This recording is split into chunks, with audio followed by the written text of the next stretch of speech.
The stage lights of Piers Morgan Uncensored gleamed harshly against the studio's glass backdrop, reflecting off the city skyline beyond.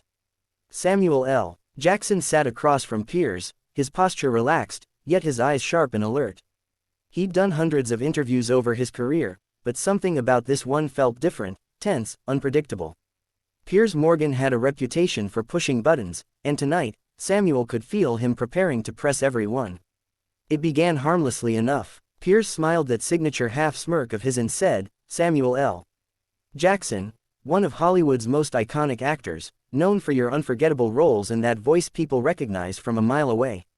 You've done everything from Pulp Fiction to The Avengers. Does anything still excite you?" Samuel chuckled, nodding slightly. "Man, if it's got a good story, I'm in. Doesn't matter if it's a blockbuster or some small art house film. I just love the craft." His voice, smooth and commanding, drew applause from the studio audience. Piers leaned forward, eyes glinting. "And yet, you've also become pretty well known for your, let's say, outspoken political views." Samuel's eyebrows lifted slightly. "Outspoken? I call it telling the truth. People ask me questions, I give them answers. Simple as that." The audience murmured in approval, but Piers wasn't smiling anymore. "Sure, but some people think actors, especially ones as successful as you, should maybe stay in their lane.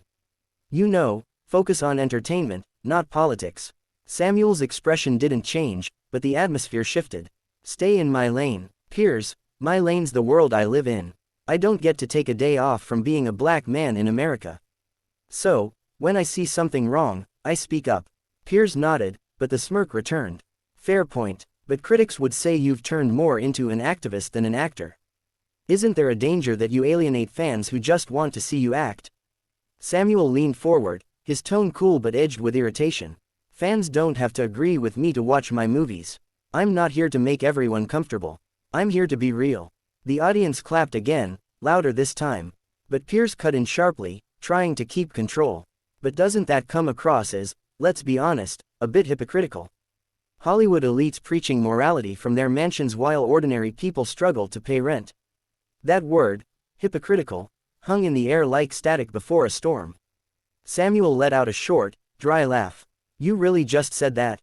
He shook his head slowly, the faintest smile curving his lips. "You're calling me hypocritical, Piers? You sit here every night stirring controversy for views. You've made a career out of criticizing people who are just trying to speak up." The crowd gasped, sensing the shift from conversation to confrontation. Piers, clearly annoyed, tried to match the energy. "I ask the tough questions. That's my job." "Yeah," Samuel shot back, "but asking tough questions isn't the same as looking for a fight. You don't want answers, you want outrage. You build your brand on other people's tempers." Piers bristled. "You're making it sound like you're some kind of moral authority."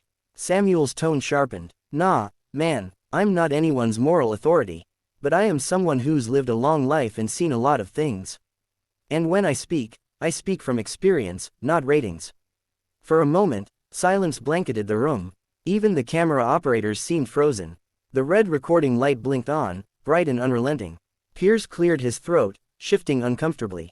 "This show is about honest debate, Samuel. Not a lecture." Jackson gave a low, deliberate nod. "And I gave you honesty. You just didn't like the flavor." Laughter and applause broke out across the audience, and Piers' face hardened. "Maybe next time you can try answering without turning it into a speech." Samuel leaned forward, eyes narrowing. "Maybe next time you can ask a question without turning it into a trap." The tension was now unbearable. Producers in the control room exchanged panicked looks. Piers tried to regain his composure, fumbling with his cue cards. "Let's move on. Your new film." But Samuel wasn't done. He gestured with a hand, cutting him off. No. You brought this energy, Piers. You can't dish it out and then hide behind the next segment.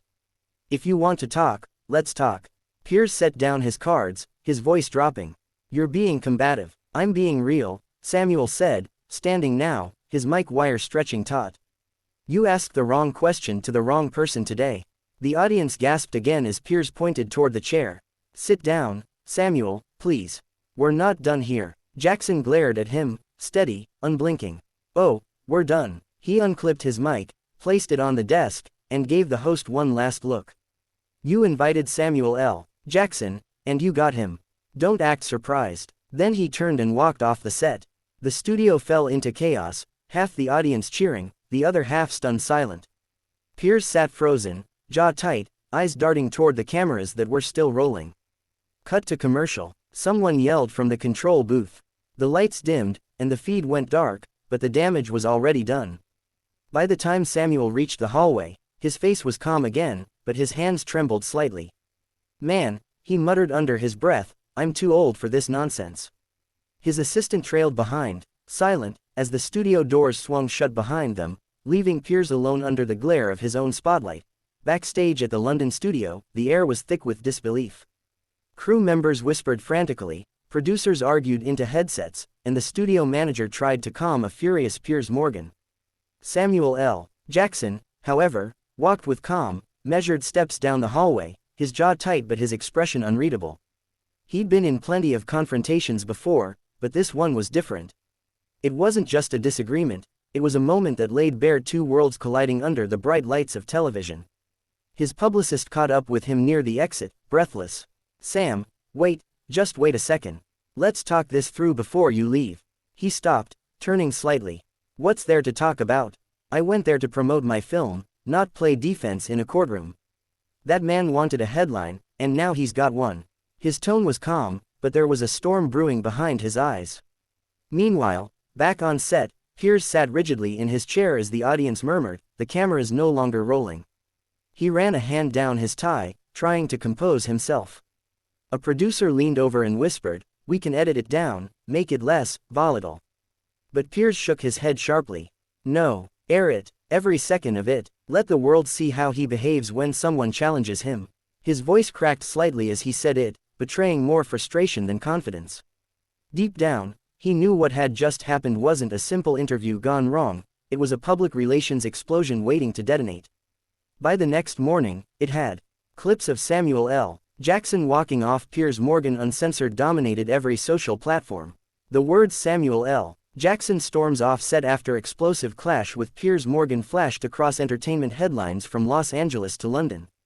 Fans clipped the moment when Samuel said, "You invited Samuel L. Jackson, and you got him," turning it into a viral meme.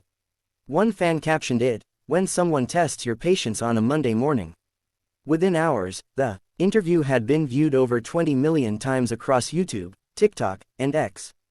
Half of the internet was praising Jackson as a legend for standing up to what they saw as baiting questions, while others defended Piers, arguing that he was just doing his job.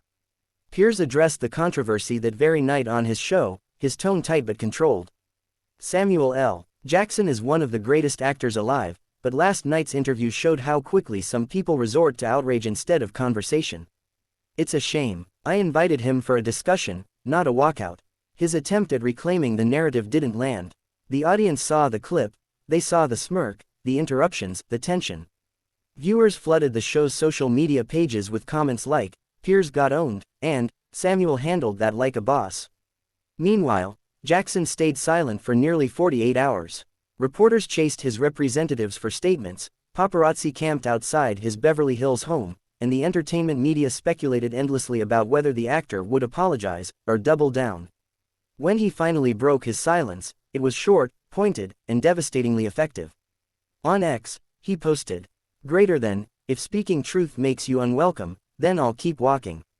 No hashtags, no photos, just that one sentence. The post exploded instantly. Celebrities, journalists, and fans shared it across platforms. Viola Davis replied with a simple clap emoji. Denzel Washington reposted it with the comment, "Class act." Even everyday fans chimed in, writing, "That's how you handle disrespect, with dignity." By contrast, Piers Morgan's follow-up tweet, "Actors should act, not lecture," was met with thousands of mocking replies. One read, "You should try acting humble sometime." As the media frenzy reached a peak, Jackson appeared at a charity gala in Los Angeles later that week. Cameras flashed as he stepped onto the red carpet, dressed in a sleek black tuxedo and calm as ever.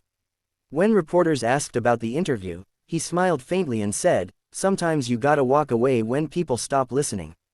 It was the perfect sound bite, firm, dignified, unbothered. Later that evening, on stage at the gala, Jackson finally spoke openly about it. "You know," he said to the crowd, People keep asking me why I walked off that show. The truth is simple. I don't argue for entertainment. I don't debate for applause. I talk to connect, not to be provoked. And when it stops being a conversation, it stops being worth my time. The audience erupted in applause, the kind that starts slow and builds until the entire room is on its feet. The clip of his speech quickly went viral too, becoming another defining moment in a week that had already set social media ablaze. Meanwhile, Piers Morgan Uncensored saw its ratings dip over the next few nights. Producers tried to spin the controversy into a win, inviting guests who would debate the Jackson incident, but it only reminded viewers of how badly the original exchange had gone. Commentators called it a PR disaster, while media critics labeled it the moment Morgan finally met his match. Jackson, on the other hand, quietly returned to work on his upcoming film, refusing further interviews about the confrontation. When a reporter caught him outside a studio months later and asked if he'd ever appear on Piers' show again, Samuel grinned and said, "I'd rather watch snakes on a plane again," on repeat. That quip alone reignited the story one last time, sealing it as one of the most talked about celebrity TV clashes of the year.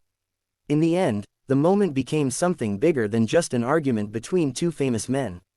It turned into a cultural statement, a reminder that sometimes, the most powerful thing a person can do in the face of provocation isn't to shout louder, but to stand up, walk away, and let silence speak louder than any argument ever could.